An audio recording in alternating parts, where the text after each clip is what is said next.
Keir Starmer is in free fall. The numbers are clear, the trend is undeniable, and the voices of discontent are growing louder. What was once a slow erosion of support has turned into a full-scale collapse, and there's no indication that the Labour leader has any plan, or even the ability, to stop it. Polling data now paints a brutal picture.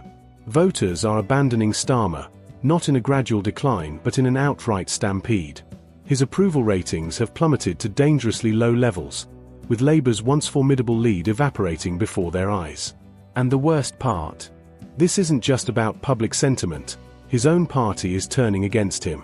Starmer is losing support from within, and the mutiny is no longer a whisper behind closed doors. It's now a full-blown crisis playing out in public. The once disciplined Labour Party is fracturing under his leadership. MPs who once defended him are now distancing themselves, backbenchers are voicing their discontent, and some of the most influential figures within the party are actively plotting their next move. The illusion of unity has been shattered, and the reality is setting in. Keir Starmer is a leader in name only.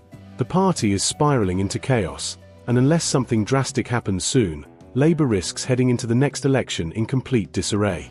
So, what's gone wrong? How did Starmer, who was once seen as the man who could revitalise Labour, end up in this disastrous position? The answers are numerous, but they all lead to the same conclusion: he is simply not up to the task. His leadership has been marked by hesitation, contradictions, and a complete failure to connect with voters.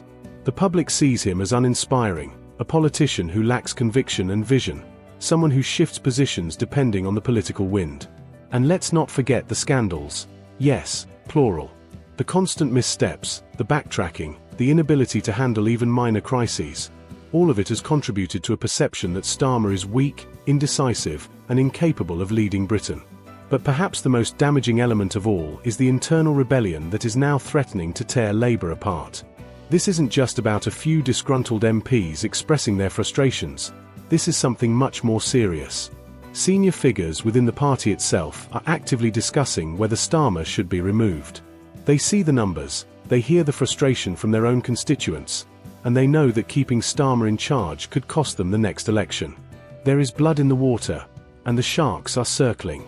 For months, there have been rumblings of discontent, but now, the rebellion has taken shape. Some MPs are quietly working behind the scenes to lay the groundwork for a challenge, while others are more blatant in their criticism. The message is clear: Labour cannot afford to go into the next election under Keir Starmer's leadership. His handling of key policy issues has been a disaster, his inability to connect with working-class voters is costing Labour dearly, and his failure to project any sense of authority has left the party vulnerable to internal collapse. And make no mistake, this is a full-scale crisis. Starmer's own inner circle is losing faith, with reports of advisers questioning his judgment behind closed doors. The party is no longer functioning as a united force but rather as a fractured mess, with different factions already preparing for what comes next. If Starmer were a stronger leader, he might be able to stamp out the rebellion before it gains momentum. But that's just the thing, he's not. His entire political brand has been built on compromise and caution, but in times of crisis, those qualities translate to weakness and indecision. Labour MPs know this. The electorate sees it. And now, even the media is beginning to turn on him. The once friendly headlines that hailed him as a pragmatic leader are now eviscerating him for his lack of backbone. Political analysts who once praised his approach are now calling him ineffective, uninspiring, and doomed to fail. The reality is setting in. Starmer is running out of time, and Labour is running out of patience. The question is not if Starmer's leadership will collapse, but when. And when it does, Labour will be thrown into a new level of chaos, one that could either lead to a fresh start or send the party spiralling into an even deeper crisis. One thing is certain: the Labour Party as we know it is on the brink, and Starmer's days as leader may be numbered. The downfall of Keir Starmer is no longer a matter of speculation. It's unfolding in real time, and there is no turning back. The scandal that has now taken centre stage is not just another political misstep. It is the tipping point that has set his collapse in motion. Just weeks ago, the mainstream press, Labour allies, and political commentators were shielding him from real scrutiny. Now, they have turned on him with a vengeance, exposing damning details that were once carefully buried. The question is no longer about whether this scandal will damage him, it already has. The real issue is how much further he will fall before Labour is forced to act. So, what exactly is he being accused of? The revelations have come fast and hard, leaving his team scrambling to contain the damage. The details are explosive, the accusations devastating, and the implications career-ending. And here's the most damning part: he knew this was coming. For months, Labour insiders whispered about certain skeletons lurking in the shadows, but Starmer's strategy was simple: deny, deflect, and delay. Well, that strategy has failed spectacularly, because now the truth is out in the open, and it is relentless. The media, once his ally, has turned against him completely. The headlines are now brutal, the columns merciless. Every outlet that once praised his leadership is now tearing him apart, questioning his competence, integrity, and survival chances. Even the Labour-friendly press cannot ignore the severity of the situation. And that is the clearest sign that Starmer's time is running out. But let's talk about the real danger. This scandal is not just personal, it is political dynamite. Labour is heading towards an election, and no party can afford to be led by a figure drowning in controversy. Every day that Starmer remains in charge, Labour loses ground. Every interview, every press conference, every attempt at damage control only serves to make things worse. The scandal has taken on a life of its own, feeding on the inconsistencies in his responses, the contradictions in his explanations, and the glaring failures in his leadership. And then there's the Conservative Party, who have smelled blood and are ruthlessly capitalizing on Starmer's crisis. Rishi Sunak and his team have launched an unrelenting offensive, attacking every weakness, exposing every failure, and making it absolutely clear that Starmer is not fit to lead. The Tories are not just criticizing Starmer anymore, they are dismantling him. Every time he stands up in the House of Commons, he is humiliated. The attacks are sharper, more brutal, and more effective than ever before.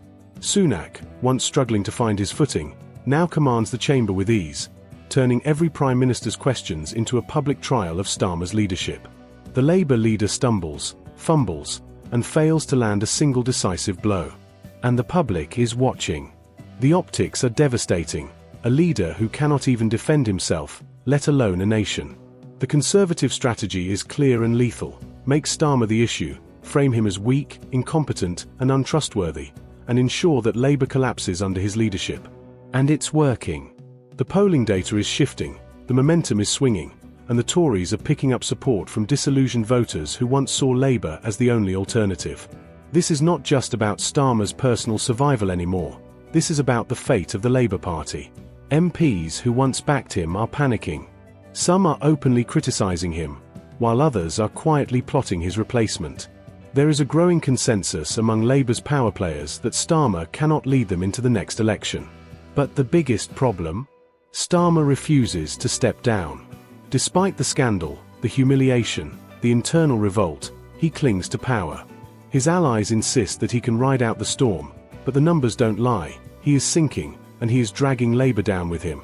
And so the real question becomes, how much longer will Labour allow this disaster to continue? The answer: not long. The knives are out. The vultures are circling. And Starmer is running out of time. Keir Starmer's political implosion has reached its most devastating phase yet. If his plummeting poll numbers, internal rebellion, and the relentless attacks from the Conservatives weren't enough, he now faces the ultimate betrayal. The media, once his greatest ally, has officially turned against him. For years, Starmer enjoyed the protective embrace of the mainstream press. The same outlets that shredded Boris Johnson and ridiculed Liz Truss treated him with remarkable patience, painting him as a steady hand, a pragmatic alternative, a man of competence. Now, that illusion has shattered. The headlines are no longer sympathetic, they are brutal, unforgiving, and politically lethal. The newspapers that once praised his strategic discipline now brand him weak, uninspiring, and utterly incapable of leading Britain.